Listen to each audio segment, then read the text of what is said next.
शेरा नाम का शेर जंगल का सबसे कुशल और क्रूर शिकारियों में गिना जाता था। अपने दल के साथ उन्हें न जाने कितने भैंसों, हिरणों और अन्य जानवरों का शिकार किया था।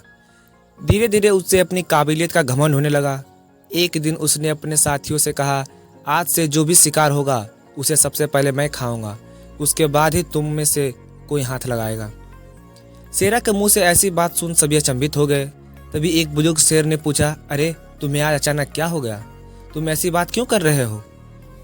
शेरा बोला, मैं ऐसी वैसी बात नहीं कर रहा हूँ। जितने भी शिकार होते हैं उसमें मेरा सबसे बड़ा योगदान होता है। मेरी ताकत के दम पर ही हम इतने शिकार कर पाते हैं, इसलिए शिकार पर सबसे पहले हक मेरा होगा। अगले दिन एक सभा बुलाई गई। अनुभवी शेरों ने शेरा को समझाया, देखो शेरा, हम मानते हैं कि तुम एक कुशल शिकारी हो, पर यह भी सच है कि बाकी लोग भी अपने क्षमता अनुसार शिकार में पूरा योगदान देते हैं। इसलिए हम इस बात से सहमत नहीं हैं कि शिकार पर पहला हक तुम्हारा होगा। हम सब मिलकर शिकार करते हैं और हमें मिलकर ही उसे खाना होगा। शेरा को यह बात पसंद नहीं आई। अपने घमंड से चूर हुआ बोला, कोई बात नहीं, आज से मैं अकेला ही शिकार करूंगा और तुम सब मिलकर अपना शिकार करना। और ऐसा कहते हुए शेरा सभा से उठकर चला जाता है। कुछ समय बाद जब शेरा को भूख लगी तब उसने शिकार करने के लिए सोचा। वो भैंस के एक झुंड की तरफ दहाड़ते हुए बढ़ा, पर यह क्या, जो भैंस उसे देखकर कांप उठते थे आज उससे आने पर जरा भी नहीं घबराए, उल्टे एकजुट होकर उसे दहाड़ दिए।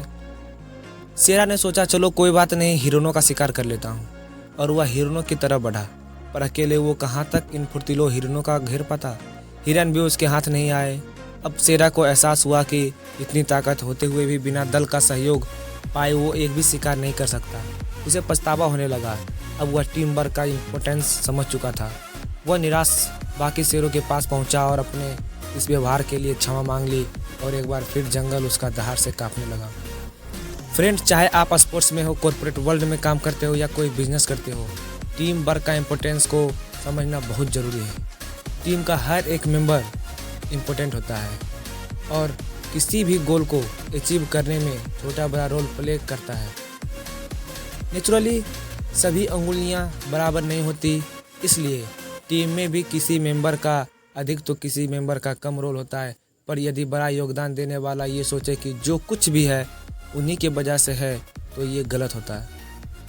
इसलिए किसी तरह का घमंड करने के बजाय हमें सभी को इम्पोर्टेंस देते हुए एज ए टीम प्लेयर काम करना चाहिए। इस कहानी में एक और बेहद ज़रूरी मैसेज है, वो ये है कि गलत का एहसास होने पर क्षमा मांगना। शेरा को जब अपनी गलती का एहसास हुआ तो उसने क्षमा मांग ली और एक बार फिर उसकी साख वापस लौट आई। अगर आपसे भी कोई गलती हो जाए तो उसे ईगो प्रॉब्लम मत बनाइए और क्षमा मांगकर लाइफ में वापस ट्रैक पर लाइए।